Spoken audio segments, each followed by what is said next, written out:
Join us for the Better 80s Music Show on KCAA, Sunday nights at 8 p.m. Pacific Time, bringing you 80s music with a twist. You won't hear Michael Jackson, Bon Jovi, or Hall & Oates. The Better 80s Music Show. You'll hear bands like Depeche Mode, The Cure, Echo and the Bunnymen, Oingo Boingo, Psychedelic Furs, Susie and the Banshees. Well, you get the idea. We play the better 80s music. There's no show like it on the radio, Sunday nights at 8 p.m. Pacific Time on KCAA, or listen to it at your convenience at kcaaradio.com. That's kcaaradio.com for the Better 80s Music Show. Men, it's time to stay sharp. Now or anytime is the time to stay sharp. Have a holiday or a special event coming up. Maybe you just want to look good for that special someone. If staying sharp is important to you, then look good with the all-new Stay Sharp Barber Shop in Redlands. Get a precision blade cut or barber trim from the master barbers at Stay Sharp. It's clean, convenient, and cool. Watch sports on one of the many big screen TVs. Kick back with an adult beverage and a warm towel afterwards. Tapers, crop tops, gentlemen's cuts, faux hawks, skin fades, comb-overs, hot towel shaves, and hair design. Gentlemen, treat yourself to the special service at Stay Sharp. Walk-ins are welcome. Stay Sharp Barbershop at the Tri-City Center, just off Interstate 10 and the 215 between Alabama and Tennessee on the south side of the freeway. Call 909-272-2931. That's 909-272-2931 and stay sharp.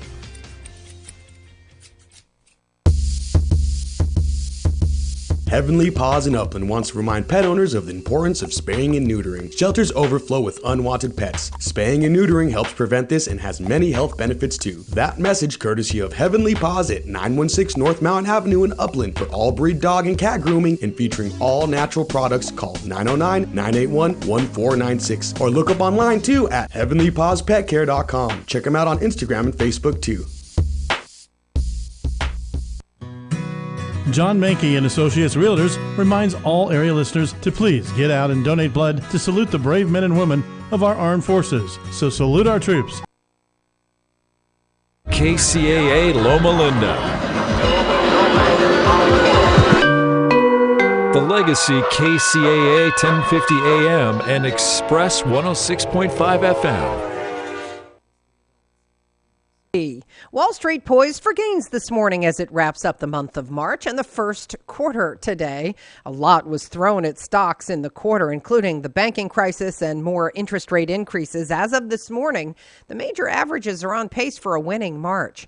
Inflation cooled in February more than expected in the new personal consumption expenditures PCE report. Both headline and core numbers were lower than January. It's a key measure for the Fed as it determines the next move on fighting inflation with interest rate increases, and these new data suggest the rate increases have been working. Personal income ticked slightly higher last month, while personal spending came down in February from January as consumers pulled back. Lawmakers in Washington proposing a TSA no-fly list to keep violent passengers off of planes. Jessica Ettinger, CNBC. We expect our information in real time. U.S. Med carries continuous glucose monitors, which provide real-time readings of blood glucose levels. U.S. Med is an approved provider for Medicare and over 500 private insurers. So call 800-730-8405 today for a free insurance and Medicare benefits check. As easy as, that's 800-730-8405. Are you working way too hard for way too little? There's never been a better time to consider a career in IT. You could enjoy a recession-resistant career in a rewarding field with plenty of growth opportunities and often flexible work environments. Go to My Computer Career and take the free career evaluation. You could start your new career in months, not years. Take classes online or on campus, and financial aid is available to qualified students, including the GI Bill. Now is the time. mycomputercareer.edu. Located in the heart of San Bernardino, California, the Teamsters Local 1932 Training Center is designed to train workers for high-demand, good-paying jobs in various industries throughout the Inland Empire. If you want a pathway to a high-paying job and the respect that comes with a union contract, Visit 1932trainingcenter.org to enroll today. That's 1932trainingcenter.org. Labor unions built the middle class, and the middle class built America. That's the message from Teamsters Local 1932, a strong and successful labor union based in San Bernardino that represents over 14,000 hardworking people across the Inland Empire. The Teamsters are ready to help you organize for better pay, increased benefits, and improved working conditions. Reach out to Teamsters 1932 at teamsters1932.org/organize to speak with an organizer today. One of the best ways to build a healthier local economy is by shopping locally. Teamster Advantage is a shop local program started by Teamster Local 1932 that has brought together hundreds of locally owned businesses to provide discounts for residents who make shopping locally their priority. Everything from restaurants like Corky's to fun times at SB Raceway and much, much more. If you're not currently a Teamster and you want access to these local business discounts, contact Jennifer at 909-889-8377, extension 224. Give her a call. That number again is 909-889-8377, extension 224.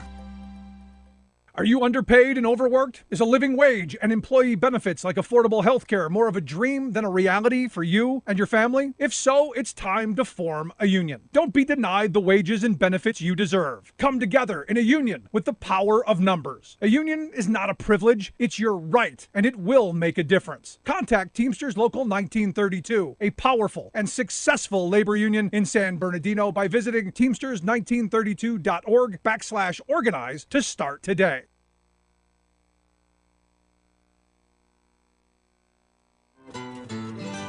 It's time for the Rick Smith Show. Now, here is the voice of the working class, Rick Smith.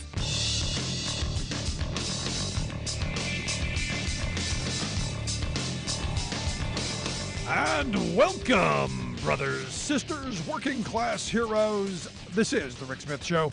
Thanks so much for being here today on the big program. Lots to get to. Lots to talk about. I remember this day, 1981. I was in 8th grade sitting in Mr. Petrus's history class when he announced that Ronald Reagan had been shot. We found out later that day that it was some crazy guy who wanted to get the attention of an actress. But it was a day that is stuck in my memory. It's a day that I remember, 42 years ago. I remember where I was, what I was doing. Well, today, 42 years later, probably in 42 years, I'm going to remember where I was in this moment when I heard that Donald Trump had been indicted, or in his words, indicated, which you gotta go there. That's right. What we know. It's being reported that he's going to be indicted. His lawyers have already said, yep, it's going to happen. It's just a matter of rolling out the details. There'll probably be more. But he's been indicated. He's indicated that he's been indicted. Let's go that way. Reports are he was shocked, stunned by it, according to those around him, which is why he didn't really give a response other than going to the Truth Social so that he could go and truth himself. And understand the reason they chose that name, Truth Social, is so that they could lie and have people say that it's the truth. But he raged in his truth. These thugs and radical left monsters have just indicated the 45th president of the United States of America. He meant indicted. And the leading Republican candidate by far for the 2024 nomination for president. This is an attack on our country, the likes of which has never been seen before. It is likewise a continuing attack on our once free and fair elections. Had to get the wine in there. The U.S. is now a third world nation and a nation in serious decline. So sad. And what's sad is, this guy has always been this kind of, and again, most of that was in capital letters, so he was really shouting. And I did the best I could do to get that shout out there because I wanted the sense of the anger and the shock. Now, he predicted it was going to be a couple of Tuesdays ago. I guess he got the T right because it's on a Thursday. And, good. This is going to be interesting to see. Now, there are a bunch of people, lock him up. I'm telling you right now, he's not going to jail. I don't see any jail time in this. But, hey, some of the other stuff, I don't know. But for this, a fine, slap on the wrist, don't pay off any more porn stars with hush money kind of thing. What's interesting is they are going back and looking at other hush money that he's paid to Playboy bunnies that he had a much longer relationship and a much longer cheating affair with. So that could be coming along, but we'll see. Now, here's the thing: the bottom line in this, and I know my right wing friends losing their minds. Oh my God! You know what I find hysterical? I gotta tell you, I was surfing the Twitters today, and looking for specific folks like Don Jr. and specific people who have snowflake or no safe space, or I drink the tears of libs, any of those kind of MAGA frames. I was looking for their bios and to see the whine coming out of them today, and the crying and this isn't fair. Here's the reality, and this is where I come down on this. The president is like anybody else. If you've committed a crime, you should be held accountable. For me, this is the bottom line. While I think this might be stupid, okay, yeah, you paid off a porn star. We shouldn't be talking. I don't care about his sex life. I don't want to hear about the mushroom. I want to know none of this. But somebody did go to jail for this, Michael Cohen. And the person who was responsible, maybe should as well.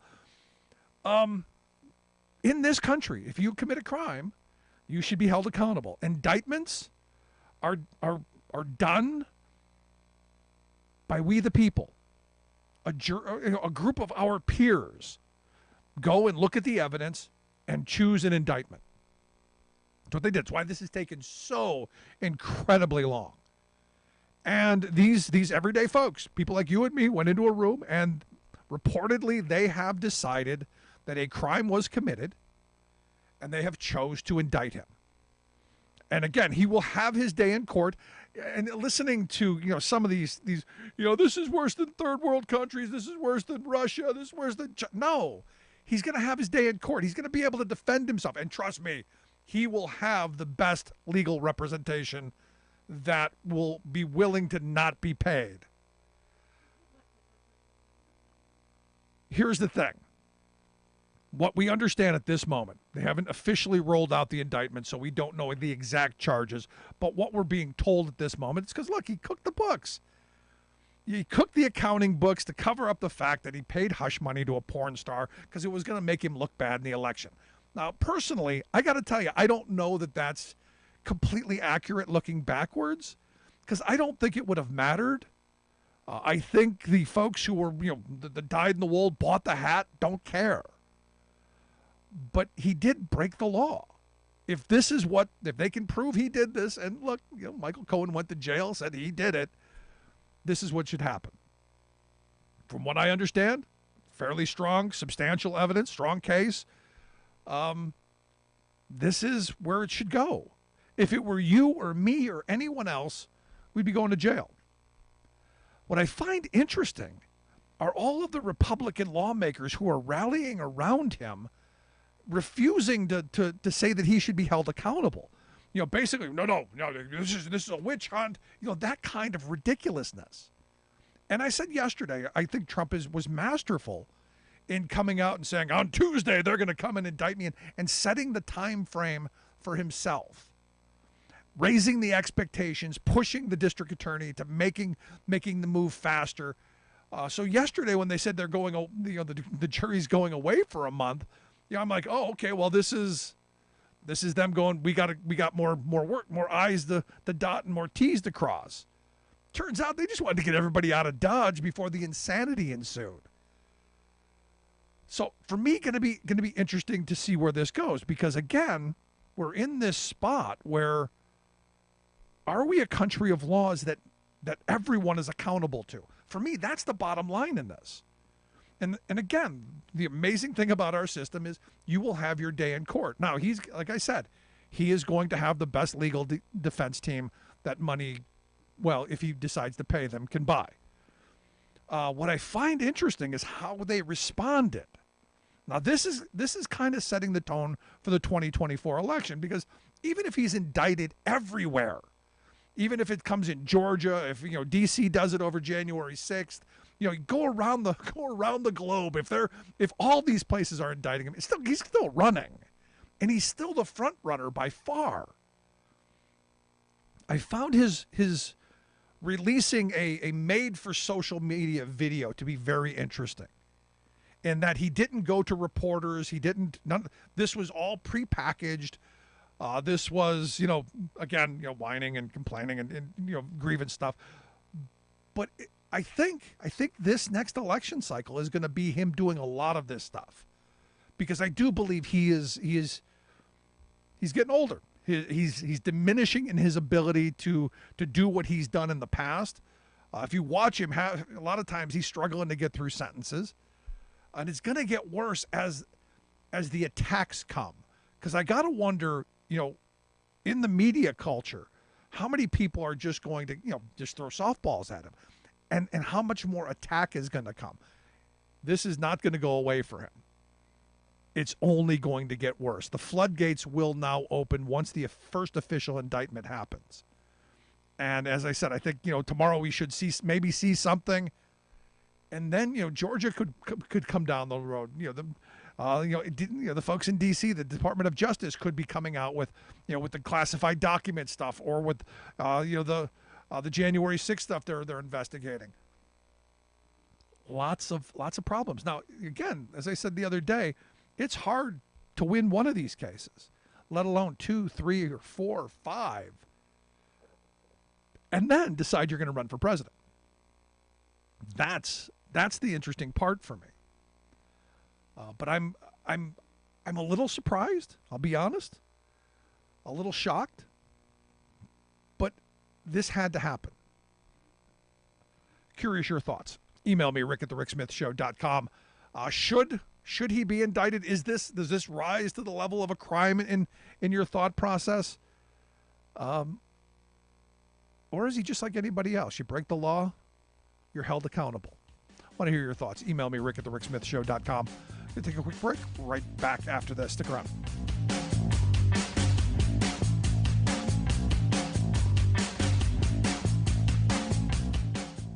We are AFGE, the American Federation of Government Employees. We represent 700,000 federal and D.C. government workers who are the vital threads of the fabric of American life. We support our nation's military. We take care of our nation's veterans. We protect our nation's borders. We respond to our nation's crises and natural disasters. We provide services to our nation's seniors. The American Federation of Government Employees. We work for America.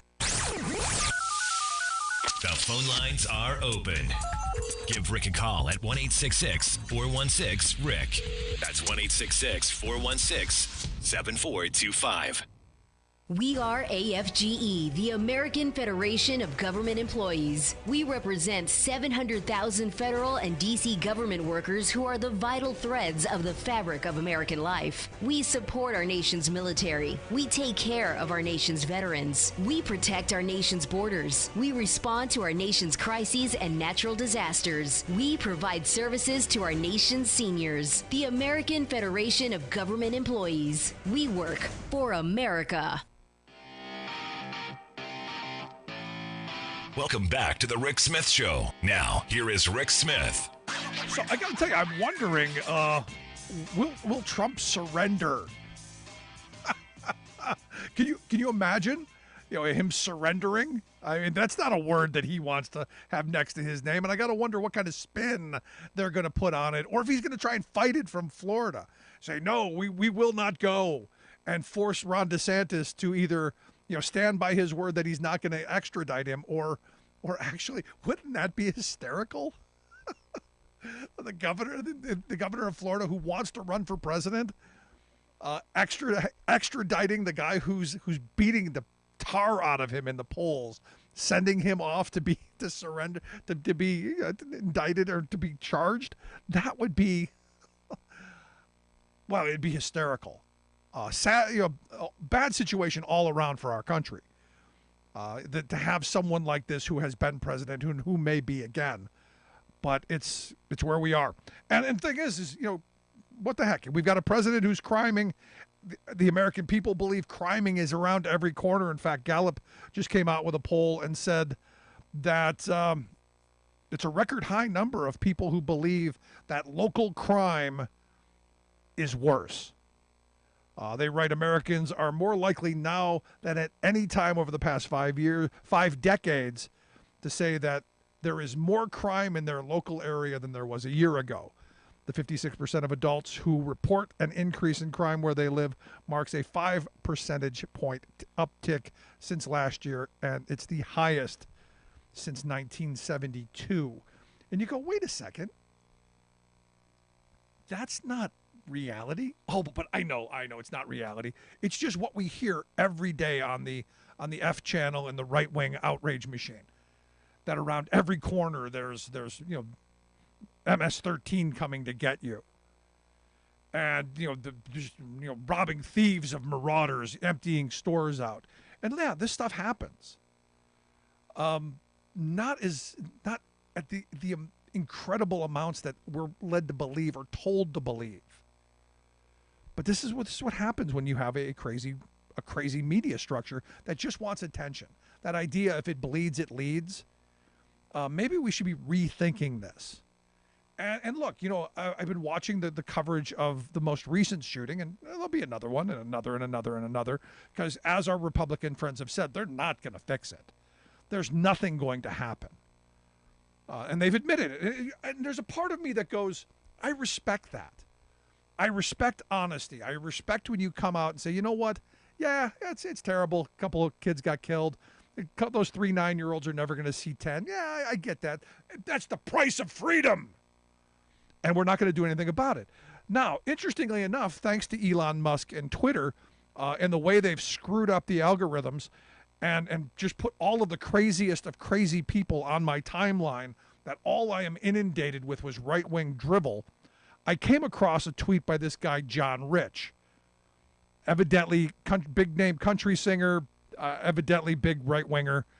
He tweeted out, and this is interesting. This is an interesting thing for me. He tweeted out, I wish politicians had the same level of security as school children.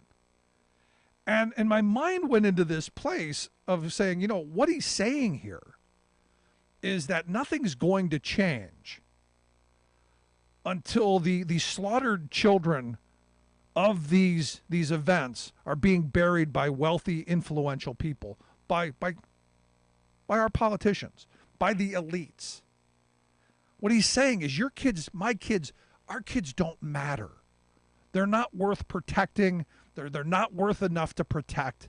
And that we have to wait until someone of matter has to bury their children.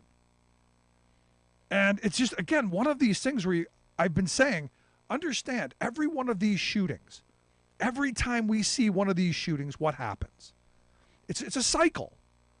There's a little bit of outrage. There's some thoughts and prayers. There's politicians who, we wish we could do something. There are Democrats who propose all kind of legislation. They say, hey, we need to do this. We need to do things. And the gun manufacturers make nothing but money. The campaign donations flow, and Republicans go to state legislatures and expand the right of people to carry guns because more guns are going to make us safer. That's the theory. And you look at the fact that since 2020, 9 more states have expanded, carry access without permits. No permit, whatever you want. There are now 25 states in this country where you can carry a gun anywhere you want. No permit necessary. And somehow this is going to make us safer. And in fact, there was an argument in Congress today between Jamal Bowman, a Democrat, and Thomas Massey, a gun fetish Republican. He's one of the guys with the big guns on the Christmas card with the kids, because all the kids got to have guns too. And they're going back and forth on kids are dying in schools, and and Massey said something pretty amazing. He goes, in a school where a teacher has a gun, there have been no children killed. And my mind immediately went to Parkland, where there was a trained trained law enforcement officer on the site, and he did nothing because he's got a little pea shooter in his pocket. He's outgunned, seriously outgunned. But Massey's not wrong, because we haven't given all the teachers guns. So, in the small percentage of places where that's happened, the odds are well in his favor. But in the places where these shootings have happened and guns have been present, people still died. And more than that had to. This is, again, another one of those moments where I'm arguing that, we're not going to go and take everybody's gun. That's never going to happen. And nobody's really proposing that. Maybe one or two extremists on social media that you go, see, look, there's some idiot over here saying something that's never going to happen. But there are ways to give people at least a fighting chance. Background checks work. Limiting the magazine capacity helps. But here again, you've got, more Republican states, Kentucky, Ohio, Nebraska, Texas, Virginia. All of these states have gone and either limited gun-free zones, removed background checks, or rolled back red flag laws. Missouri last year, enacted a measure that made it illegal for local law enforcement to cooperate with federal authorities when doing any gun investigations. So when the ATF comes in, local policemen have to obstruct. I mean, it's crazy. It's crazy the place that we're in. And what's going to happen is eventually, and maybe John Rich is right. Maybe in his way of pointing the finger at people in Congress, maybe he's right. Maybe it's going to take a notable to have a tragedy. And I'm not advocating for that. It would be horrible. I want no one to have to bury a child. But maybe he's onto something. Maybe he's not wrong. Maybe our elected officials and the power elite in this country don't care about, wait a second, not maybe, they don't care about working people. They don't care about our kids. There are things we should be and could be doing, but we're not, because of one special interest or another. And this is where my frustration lies. Now, I see Gavin Newsom, the governor of California. He has launched a new political action organization that's going to go, he's going to have Democrats go into red states, and oh my gosh, it's like he's been reading my mind for the last 18 years. It's like he paid attention to our Working Class Heroes radio tour last year up into the election.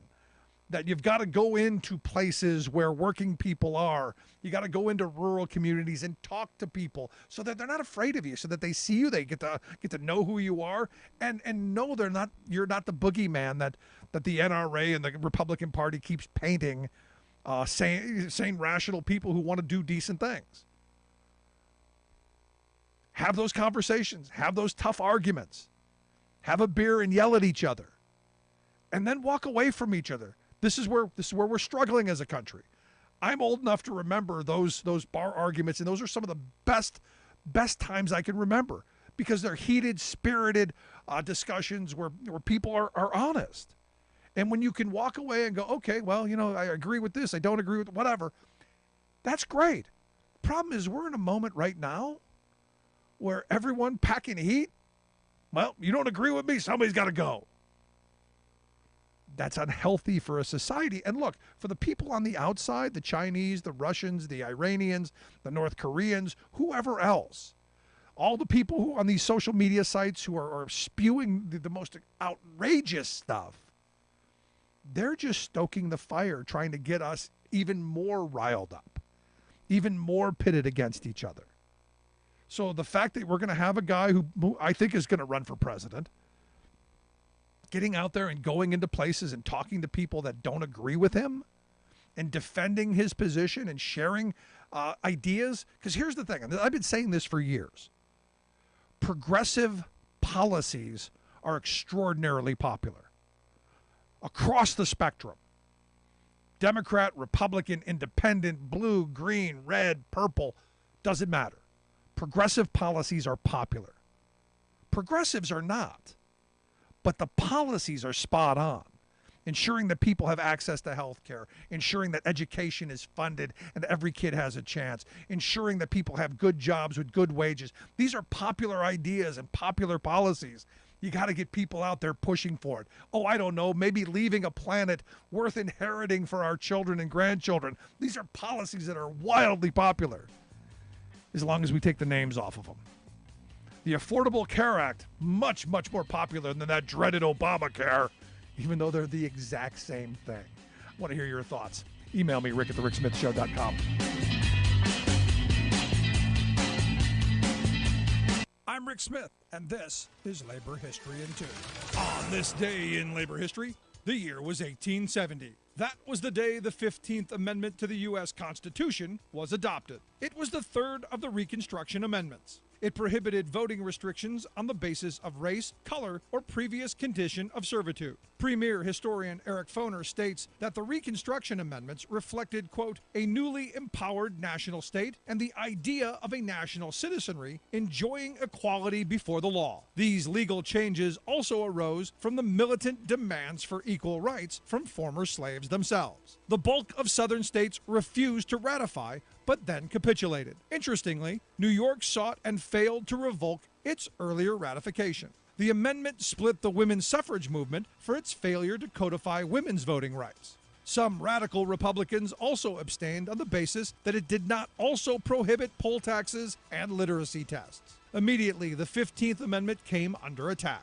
The Ku Klux Klan terrorized black voters and Reconstruction governments for years. One of the most extreme examples was the 1873 Colfax Massacre. After the Compromise of 1877, President Rutherford B. Hayes refused to enforce civil rights protections. The rise of discriminatory Jim Crow laws effectively disenfranchised Southern blacks for nearly a century. Congress would finally enforce the 15th Amendment fully through the Landmark Voting Rights Act of 1965. However, the act has come under attack most recently, as in the 2013 case Shelby versus Holder. Jurisdictions with histories of voter restrictions no longer have to obtain pre-clearance before implementing changes to voting laws and practices. Over 150 years after the end of the Civil War, African Americans are still fighting to protect their right to vote. Labor History in 2 brought to you by the Illinois Labor History Society and The Rick Smith Show. It's always useful in a moment of national urgency to have level-headed experts explain what's happening. Experts like extremist right-wing politicos. For example, when 2 high-flying banks crashed this month, these screechers flock to blame it all on their latest ideological bugaboo, wokeness. Their loopy contention is that everything bad in our country is happening because such institutions as schools, libraries, corporations, and even banks are responding to America's long history of systemic inequality by pursuing politically correct policies, promoting liberal values like fairness, equality, and diversity. Hello, oppression of the many by the few is in fact a reality in America. 2, pursuit of those liberal values is what makes America historically important. And banks? You're seriously asserting that high finance is now motivated by a liberal share-the-wealth mentality? Yes, indeed, squawk these self-proclaimed knowledgeable ones, singling out the recently failed Silicon Valley Bank. They were among the most woke banks, moaned a GOP lawmaker who specializes in conspiracy theories. Governor Ron DeSantis piled on, barking that this bank, they're so concerned with diversity and all kinds of stuff. Then Donald Trump offered his usual deep assessment, lecturing that the collapse is, quote, what happens when you push leftist woke ideology. Bovine excrement. As has now been documented, these banks were not woke, but greedy, incompetent, and reckless. Worse, our bank regulators had been intentionally put to sleep by a 2018 law that specifically let such banks escape careful public supervision. Guess what? Trump was the one who initiated this disastrous regulatory exemption. Ron DeSantis cheered and voted for it, and the CEO of Silicon Valley Bank led the lobbying campaign to ram it into law. This is Jim Hightower saying these politicos and profiteers crashed the bank, and now they're trying to put us to sleep with their hokey, anti-woke PR stunt.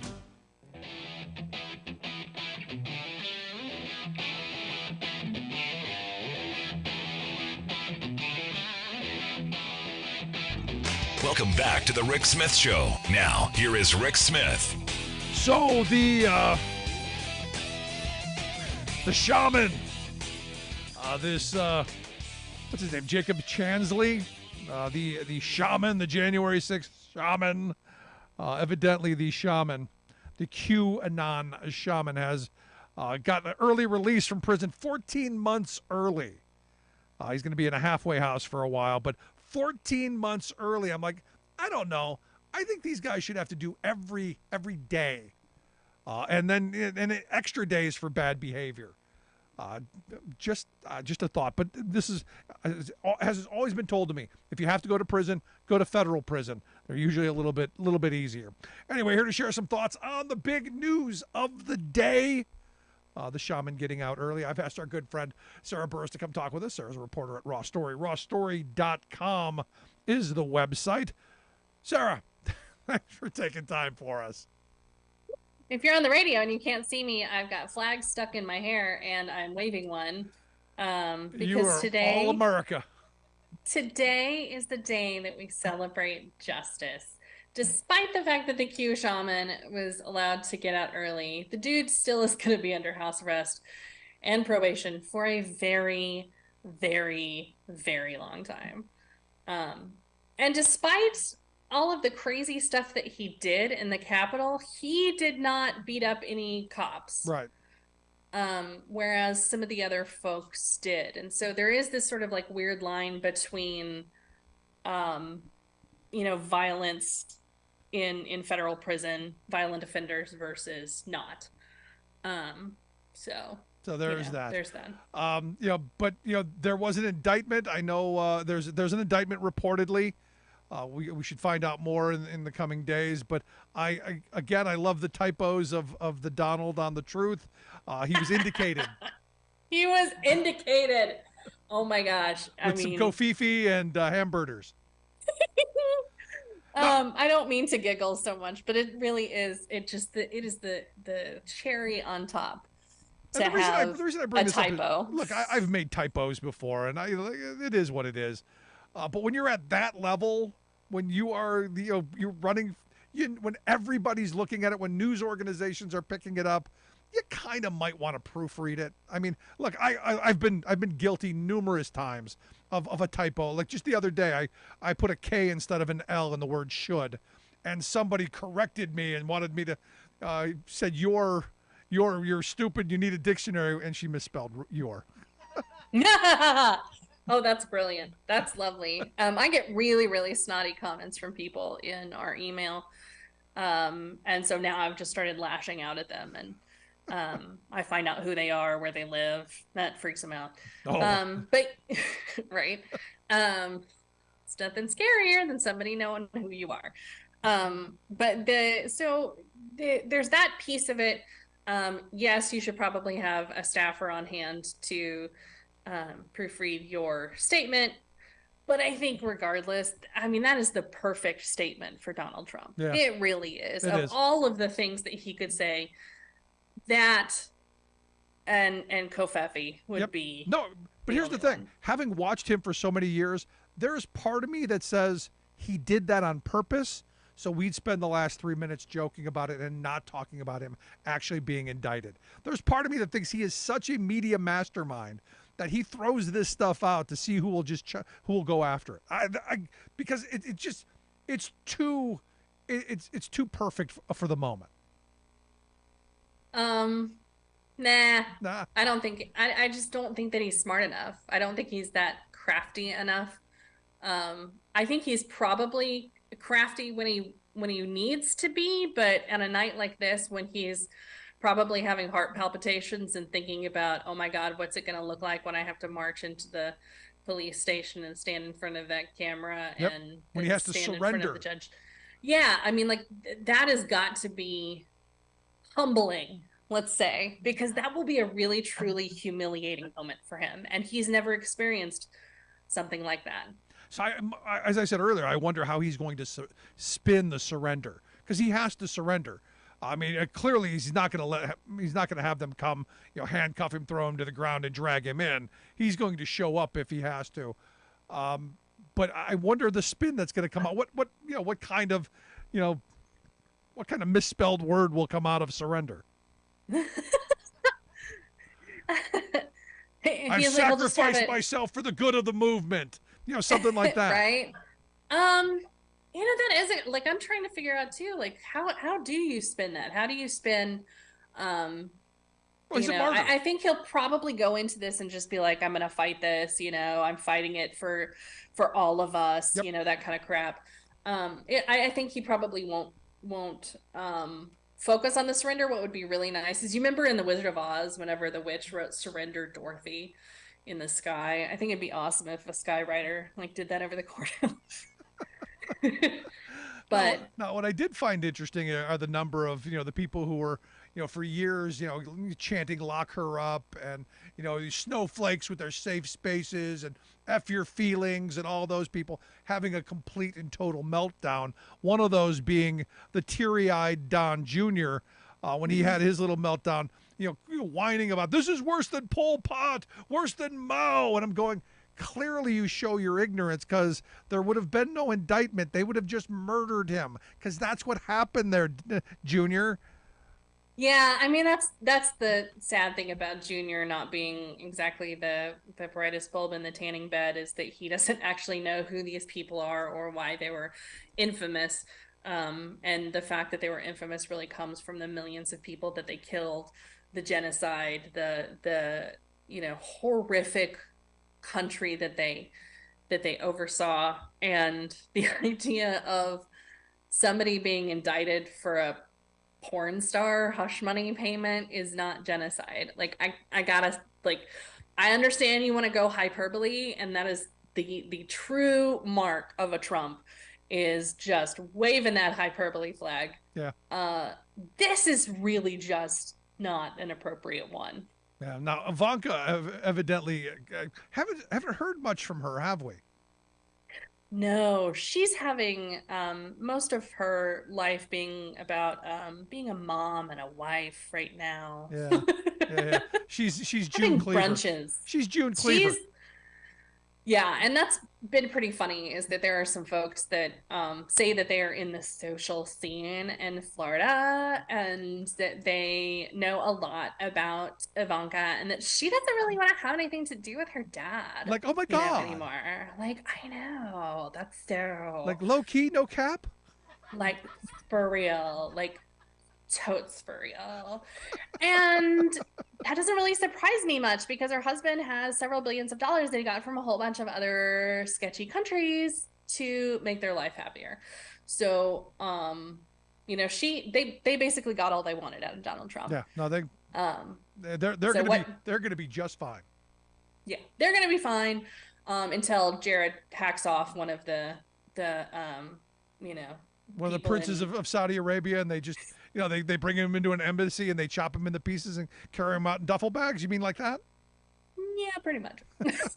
Now, here's the thing. I mean, you had Trump, who has indicated that there's going to be violence.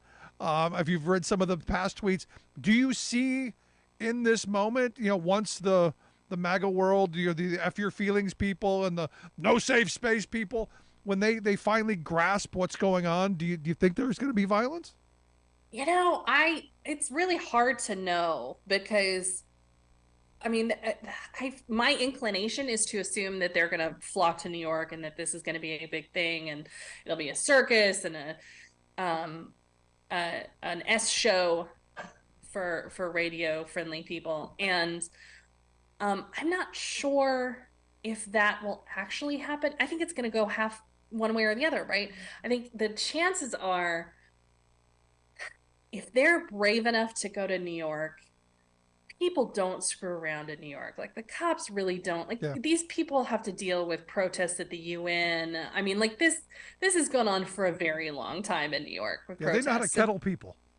Yeah, this is not really one of those places that you want to, get in trouble. And if you think DC jail's bad, go to Rikers. Yeah, seriously. But so it makes me wonder, like, is this going to be some big hoedown that they're going to have down in Palm Beach, surrounding Mar-a-Lago?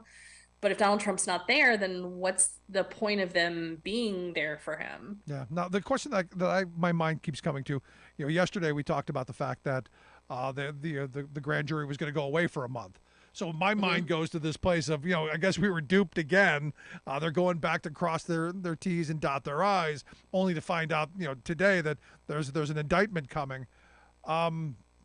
Should the grand jury be worried? Should prosecutors be worried, you think, for the MAGA folks who, I guess, Alvin Bragg had, white powder sent to his office with a note that, someone's going to kill him. Should we expect more of that in the coming days and weeks? Probably. That is the one thing that the NYPD has already said. They've increased the amount of security at the courthouse. I think it's good that obviously grand juries are secret. So hopefully the folks who are on the break for Passover, Easter, spring break, whatever, can feel like they're safe. I do think it's funny because there was this very strange world of politics where everybody was like, where Donald Trump was like, "Oh, I'm going to be arrested on Tuesday," and then everybody was like, "Oh my God, he's going to be arrested on Tuesday!" Like, we just sort of believed what he was saying, and then you heard that the grand jury was dealing with some other stuff, and then you heard that they're going to go on a break that's been scheduled for a really long time, and so folks sort of made up this idea of, "Oh my God, like, we've been screwed here," and the reality is they were just sort of like doing their thing. And I think it was smart to sort of step back for a minute when a bunch of Trumpers showed up and he tried to, turn it into a circus and a big thing in New York. I think it made sense to kind of sit back for a minute. No, I agree. And then once those people went home, then announce it. See, I didn't jump on that he's going to be indicted right away. I went on, he's a genius for coming out and setting the terms, because now he's taking control and pushing the DA and really, taking control of the situation, because he knows he's going to get indicted at some point, but he's trying to win the message. And for a short period of time, he did. But the indicated indictment came, or is coming. Yeah. I mean, does it really matter if you win the message if you're wearing orange at Rikers? He's never going to jail. He's never wearing orange. Remember that time you said he was never going to be indicted? And I was like, no. I didn't say never indicted. He's going to be indicted on something. He's never going to jail. I will say that. We can mark that, write that down on the calendar. He's never going to jail. And he's definitely going to be indicated. He's indicated. There you go. You listen to the Rick Smith Show. We're here with Sarah Burris. Sarah's a reporter at Raw Story. rawstory.com, the website, if you want to get the outstanding information that they come out with in some of her reports. I got to get your thoughts on Mike Pence now, because evidently there are more. This hush money thing is one very small piece of Trump's legal headaches. And look, he's going to get hit from every side: the January 6th stuff, the classified document stuff, the perfect phone calls in Georgia. All this stuff is going. The E.G. Carroll case. All this stuff coming all at once, and now Pence evidently is going to have to testify, which I guess is groundbreaking.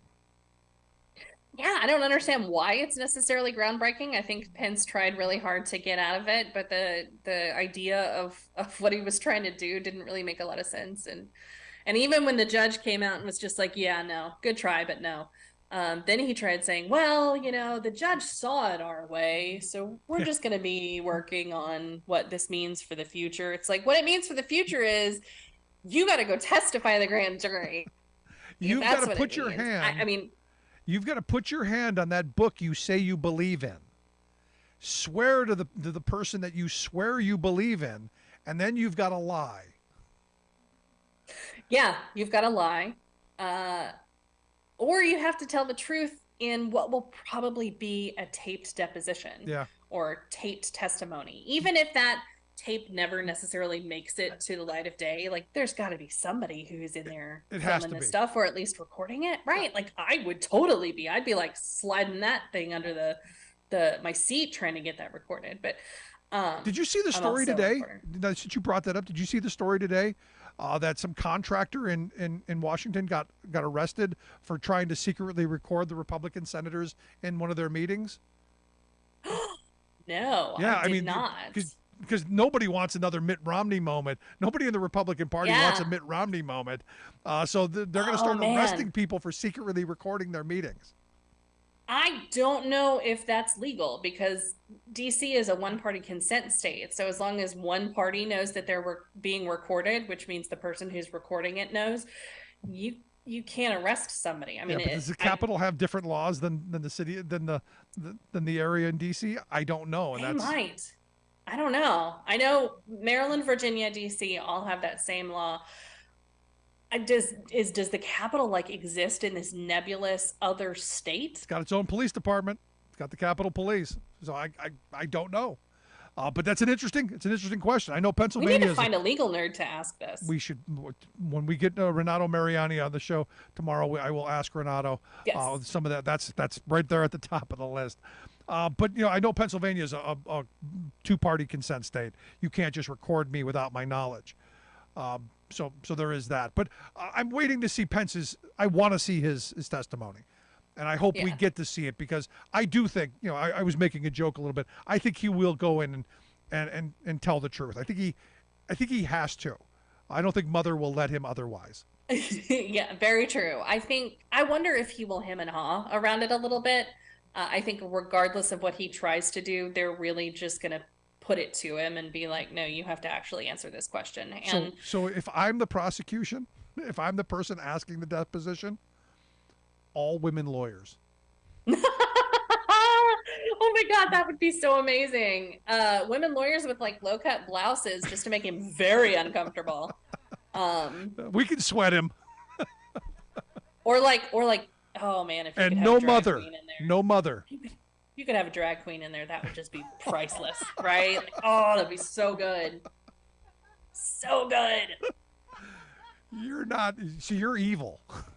I know this is like court fantasy now, like political grand jury fantasizing is what we have here. This is like fan fiction for political nerds. Wow.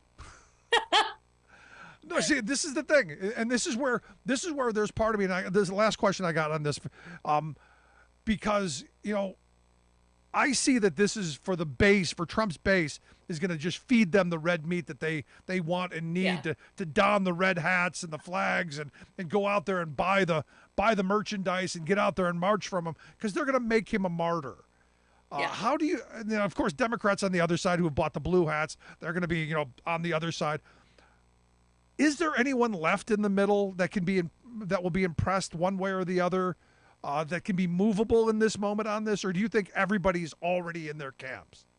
I do think everybody's already in their camps, and I think what will make things even worse is if Trump's MAGA people turn to a huge, violent response that tries to intimidate people for arresting Trump for this or charging him for this. Yeah, I'm worried about April 19th. Yeah, as somebody who grew up in Oklahoma City and experienced the terrorism as a result of the Branch Davidians, what that inspired. Yep. I think that's really scary. Yeah, it is. And Trump supports this. Trump's people are like promoting this. Absolutely. I can't even with these people. Absolutely. Last thing I got to get from you. Rona McDaniels, the head of the RNC, did she really spend $100,000 on hair and makeup? I think we're a little bit over 98,000 at this point, and some change. It's funny because I've been waiting to drop this story for a long time. It's something I worked on for like over a month, where I looked up every single person that did her makeup. I talked to a woman in Michigan who did her makeup, who talked to me a lot about her bone structure, and how Rana has to worry about, she always has to be on. She has to be on, Rick, because paparazzi is always around. It's just like being famous in Hollywood. Really? That is what Rona's life is like. That's exactly what she said. And it is, the whole thing is sort of funny to me because Republicans spent so much time, Fox News spent so much time complaining about Nancy Pelosi getting her hair done, during the pandemic. And it turns out the week before that, Rana was at getting her hair and makeup done for like $1,700. Wow. So it's like, dude, come on. Like, and I don't mean to be mean, but she should ask for her money back. Because not helping. I hate to be down on another lady. I do think she has really good cheekbones, but she's got to get rid of that filler. Like, there's too much lip filler going on there. Like, I get it, you're older, you want to like plump the stuff up, but no, child, no. Alrighty, there you go. As always, good stuff. Appreciate the time, Sarah. My pleasure. Have an awesome weekend. You as well. Our good friend Sarah Burris. Make sure you check out her work over at Raw Story, rawstory.com, the website. Quick break, right back. Stick around. You listen to The Rick Smith Show. We're working people. Come to talk.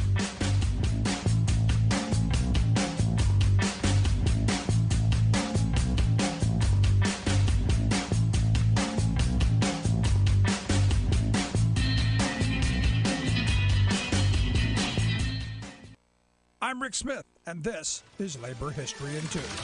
On this day in labor history, the year was 1930. That was the day that ground was broken on what would become one of the worst workplace disasters in U.S. history. At least 476 and possibly more than 700 men died from a disease called silicosis. The project was called the Hawk's Nest Tunnel. It was part of a hydroelectric project by the company Union Carbide. The aim was to harness the energy of the New River in West Virginia to power a metals plant. Workers cut through 3 miles of solid rock under the Gauley Mountain to divert water for the project. Most of the workers were black men recruited from the South. Much of the rock they were cutting through had a very high silica content. Despite the fact that the dangers of silica dust were well known, the company ignored standard safety practices. It is safer to drill through high silica content using a wet drill method, which cuts down on the dust. The project manager opted to use dry drilling to save time on the project. They also failed to provide the needed ventilation or respirators for the workers. Men desperate for work during the Great Depression flocked to the project. In all, nearly 5,000 men labored on the tunnel. A congressional subcommittee that investigated the disaster found that the whole driving of the tunnel was begun, continued, and completed with grave and inhumane disregard of all consideration for the health, lives, and future of the employees. For many, work on the Hawks Tunnel was a death sentence.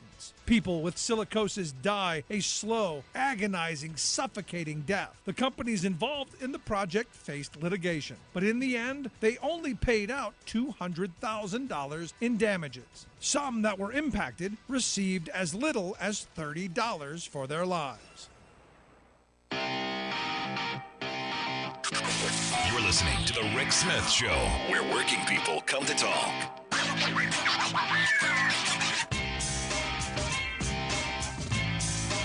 So the same federal judge that ruled the Affordable Care Act was unconstitutional years ago is now ruling that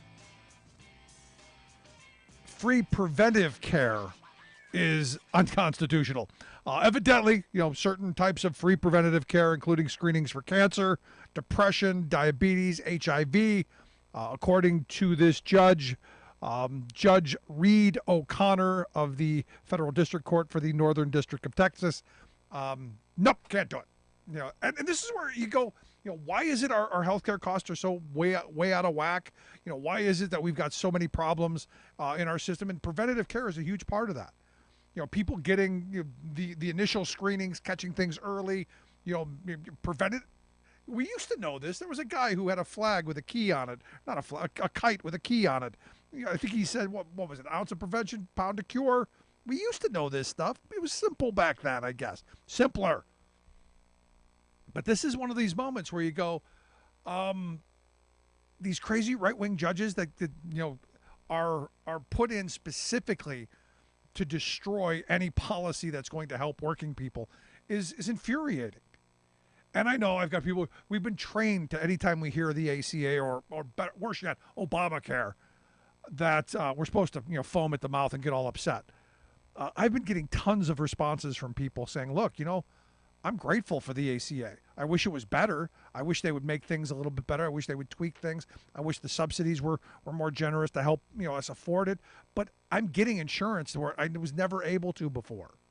My employer doesn't provide it, so I have no options. This is the thing we don't hear enough of. We always hear people whining. The reality is if you ask 10 people, do you want something positive or negative? I got to tell you, I think 60% of them would say I'm negative. But we're in this moment where we can demand better. I think so. And this again, another one of these moments where you go, it's the law of the land that they're still trying to kill. Instead of fixing the problems, and again, as I said before, Republicans are masterful at pointing out problems. No clue how to fix them, but they can point. Oh boy, can they point. They can create problems. Oh, no one creates a problem like a Republican. But fixing them, let the invisible thing do it. I want to hear your thoughts. Email me, rick@thericksmithshow.com. Right back.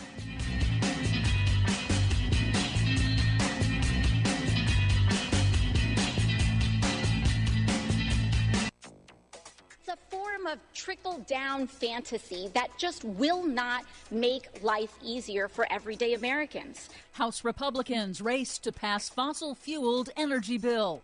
New studies warn extreme floods and droughts are getting worse due to global warming. Plus, renewables surpass coal for electricity generation in the U.S. for the first time in history. All of that history-making news and more straight ahead from BradBlog.com. I'm Brad Friedman. And I'm Desi Doyen. Stand by for 6 minutes of independent green news, politics, analysis, and snarky comment. When you have a cloudy, windless day, you have to have power. This building is powered by natural gas. Well, Mr. Speaker, the gentleman says that this building is powered by natural gas. I think it's probably more accurate to say it's powered by hot air. Oh, snap, Congressman James McGovern of Massachusetts. This is your Green News Report. Okay, Desi Doyen, sounds like it was a fun day in the U.S. House. It was entertaining for sure. But first, a heads up. In the wake of that massive, deadly tornado that destroyed the town of Rolling Fork, Mississippi this week, the National Weather Service is warning of a new series of severe storms and KCAA Loma Linda. The Legacy KCAA 1050 AM and Express 106.5 FM. NBC News Radio, I'm Lisa Taylor. Former President Trump won't be in handcuffs when he appears in a Manhattan court next week. That's the word from attorney Joe Tacopina, who also told ABC's Good Morning America he's not ruling out a perp walk for his client, claiming prosecutors will try to get every ounce of publicity. Trump was indicted by a Manhattan grand jury investigating hush money payments to adult film actress Stormy Daniels. Piers Morgan is teasing the first Stormy Daniels interview since Trump was indicted.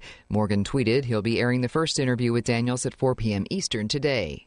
President Biden says his administration will do whatever it takes to help the residents of Mississippi after tornadoes ripped through parts of the state. When I heard about the devastation here in Rolling Fork, the first thing that came to mind was I got to get a hold of Benny Thompson. It's his district. He treats it like his home. Speaking in Rolling Fork, Biden said he immediately got in contact with lawmakers when the storms hit the state, but not Governor Tate Reeves because he was already on the road to view the damage and help in any way he can. The president said he and First Lady Jill Biden spoke with residents impacted by the storms, and the damage left over is heartbreaking. The dangerous weather that potentially affects 75 million Americans is starting to heat up.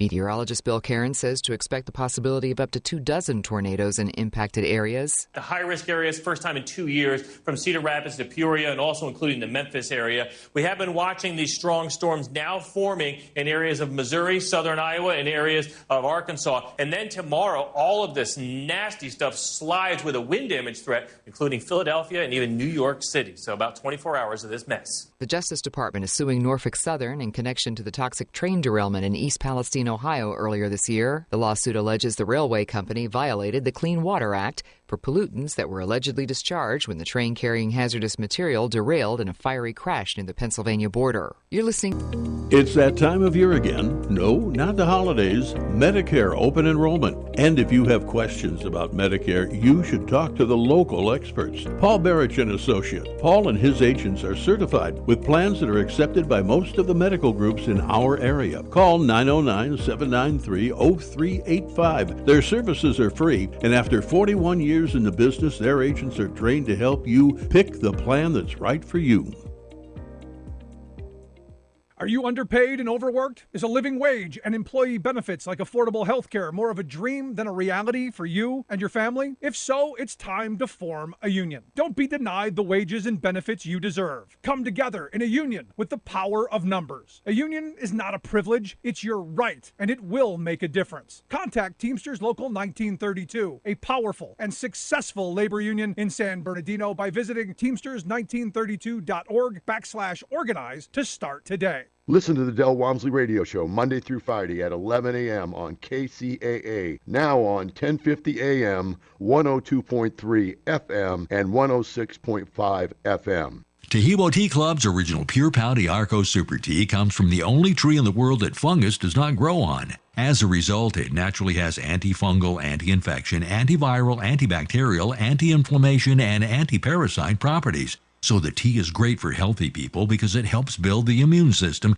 and it can truly be miraculous for someone fighting a potentially life-threatening disease due to an infection, diabetes, or cancer. The tea is also organic and naturally caffeine-free. A 1-pound package of tea is $49.95, which includes shipping. To order, please visit TahiboTeaClub.com. Tahibo is spelled T like Tom, A-H-E-E-B like boy, O, then continue with the word tea and then the word club. The complete website is TahiboTeaClub.com, or call us at 818-610-8088, Monday through Saturday, 9 a.m. to 5 p.m. California time. That's 818-610-8088, TahiboTeaClub.com. Yard House Restaurant of Temecula takes this special time to salute the Temecula men and women in uniform who've answered the call for our freedoms. Let's give them the hero's welcome they deserve, as they have fought hard to restore peace around the world. American troops are our angels of protection, so stand up and salute them proudly. That's from Yard House Restaurant in Temecula, where they say service isn't just a courtesy, it's a commitment. Call 951-296-3116 for Yard House Restaurant of Temecula at 40770 Winchester Road in Temecula.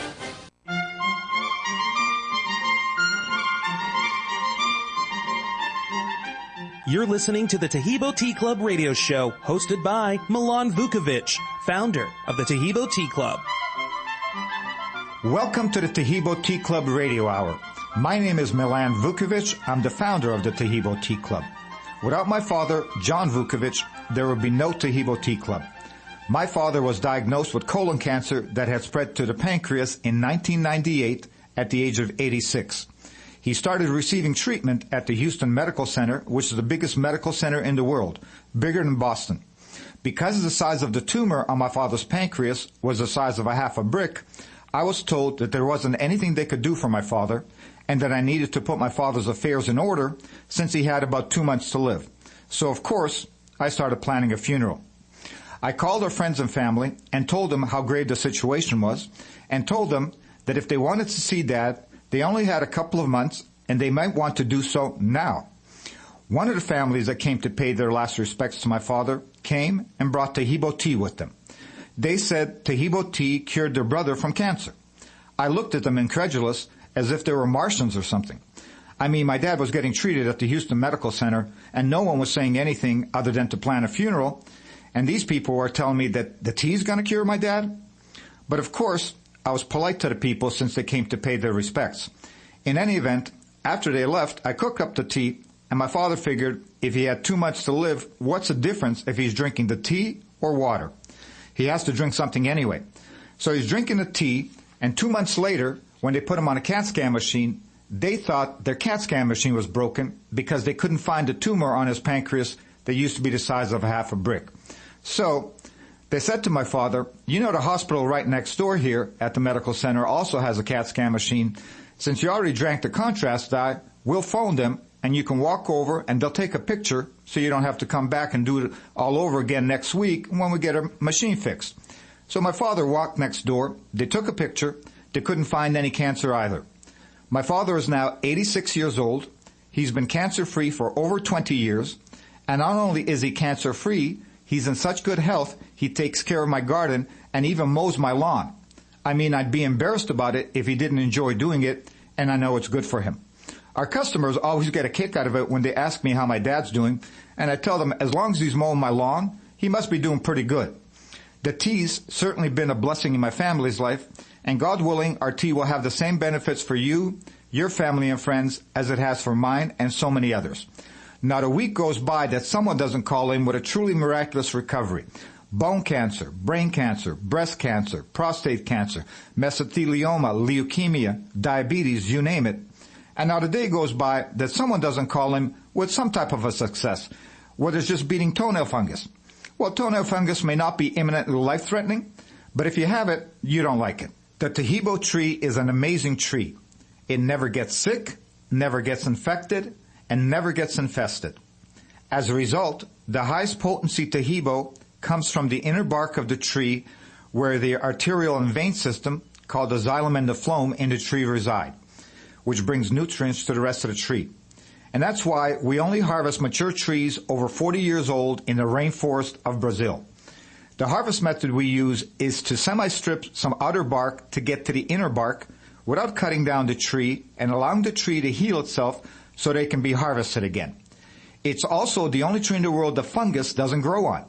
So as a result, it naturally has antifungal, anti-infection, antiviral, antibacterial, anti-inflammation, and anti-parasite properties. These benefits go a long way to helping our immune system contend with a lot of things it normally has to contend with on a daily basis. Parasites would be something like stomach problems. Inflammation would be something like rheumatoid arthritis. Infection would be any infection from a tooth infection to a bladder infection. Viral would be something like herpes. Bacteria would be something like gum disease or stomach bacteria. And fungus would be something like toenail fungus or candida. But maybe more importantly, what the tea does is build the red corpuscles in the blood which carry oxygen to our organs and cells. Our organs and cells need oxygen to regenerate themselves. Our immune system needs oxygen to develop, and cancer happens to die on oxygen. So the tea is great for healthy people because it helps regenerate new cells. Everything from the cells in our skin so we look better to the cells in our organs so they function properly. And it can truly be miraculous for somebody fighting a potentially life-threatening disease such as diabetes or cancer. In future programs, we'll discuss Tahibo tea versus AIDS, anemia, arthritis, asthma, bronchitis, other types of cancers, colitis, diabetes, diverticulitis, eczema, fungus, gastritis, gonorrhea, gout, HIV, impotence, infections, leukemia, lupus, Parkinson's, prostatitis, pyorrhea, rheumatism, ringworm, ulcers, virus, and yeast infections. One time a customer asked me, he said, boy, it sounds like the tea helps with everything. It does really help with a lot of different things, but for some things, for example, with the bones, calcium helps with the bones. The Tahibo helps with a lot of different things, but you need some other things also for a healthy diet. I'd like to talk a little about the proper preparation directions for Tahibo tea to be effective. Even though we call it tea, what you're actually preparing when you make it properly is a decoction. A decoction is just a fancy word for what our forefathers used to make when they used to take a root and cook it in order to release its beneficial properties. It's easy, but you don't steep it in hot water like regular leaf tea, but rather cook it like spaghetti. I'll tell you how easy it is to make just so you don't think you'll need a degree in physics, but you don't have to remember any of this because the directions, of course, are on the packages as well as in the literature you automatically receive with your order. You take a pot of water, bring it to a boil.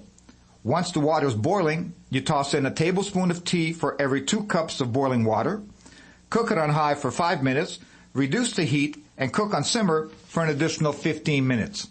Since our tea comes from the only tree in the world that fungus doesn't grow on, you can make a whole big batch, 10 or 20 cups at a time, leave it in the pot on the stove, and it'll stay good for 4 days without refrigeration. Put it in the fridge, and it'll stay good for 8 days with refrigeration, and you can drink it hot, room temperature, cold, or iced. The tea has a mild, pleasant flavor, kind of halfway between Lipton tea and green tea, but a little bit sweeter than either one of those. Our tea tastes so good that 95% of our customers drink it straight without putting anything else in it.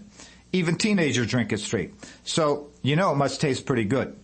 You can, however, add anything you want to the tea after you prepare it, such as lemon, for example. About the only thing we don't recommend to add to the tea is sugar. Not because it has any contraindications with our tea, but because sugar feeds virtually everything bad in our body, from fungus to diabetes to cancer. The other thing you can do to change the flavor and have some fun while cooking the tea, you can take any old fruit that you have on hand, like an apple, a pear, a peach, mango, whatever it is, slice it up, or take blueberries and crush them up and toss them into the boiling water at the same time you're tossing the tea in, and cook it with the tea. You can also take ginger or a cinnamon stick and cook it with the tea. And because the tea naturally has such a mild flavor, you'll immediately change the flavor to the fruit that you're using. This is especially useful when you're giving the tea to a child to drink, because an 8-year-old has not acquired a taste for any kind of tea, regardless how mild it tastes. Tahibo tea has no contraindications with any medications, so it can be taken on an empty stomach, a full stomach, with medications or without medications, and with or without other therapies. It also has no caffeine, so it can be drank all day and all night. In my family, we all drink it like water all day, every day. I only drink water 3 or 4 times a week when I get tired of drinking a tea. Don't go away. We'll be right back with Milan and more from the Tahibo Tea Club radio show in just a minute. But for now, here's a word from our sponsors. You're listening to the Tahibo Tea Club radio show. All packaging is in 1-pound packages. A 1-pound package of tea is $49.95, and that includes shipping. And 1 pound makes 300 8-ounce cups or glasses of tea. That's the equivalent of 12 cents a glass to make. So even if you're drinking 8 glasses a day, that's 96 cents a day to at least give yourself the opportunity for success. All orders ship immediately the same day. Orders in Los Angeles, where we're located, arrive in 1 day. Orders everywhere else arrive in 2 days. Tahibo tea is great for healthy people because it helps regenerate cells. Everything from the cells in our skin so we look better to the cells in our organs so they function properly. And it can truly be miraculous for someone fighting a potentially life-threatening disease such as an infection, diabetes, or cancer. In Milan Vukovic's family, everyone drinks it every day like water, from his 20-year-old son to his parents, who are both now 86. For more information about Tahibo tea or to order, please visit our website, www.tahiboteaclub.com. Tahibo is spelled T like Tom, A-H-E-E-B like boy. Oh, that's Tahibo, and then continue with the word tea and then the word club. So the complete site is www.tahiboteaclub.com, or call today at 818-610-8088. That's 818-610-8088. LA offices open from 9 a.m. to 5 p.m. Monday through Saturday, California time. That's area code 818-610-8088.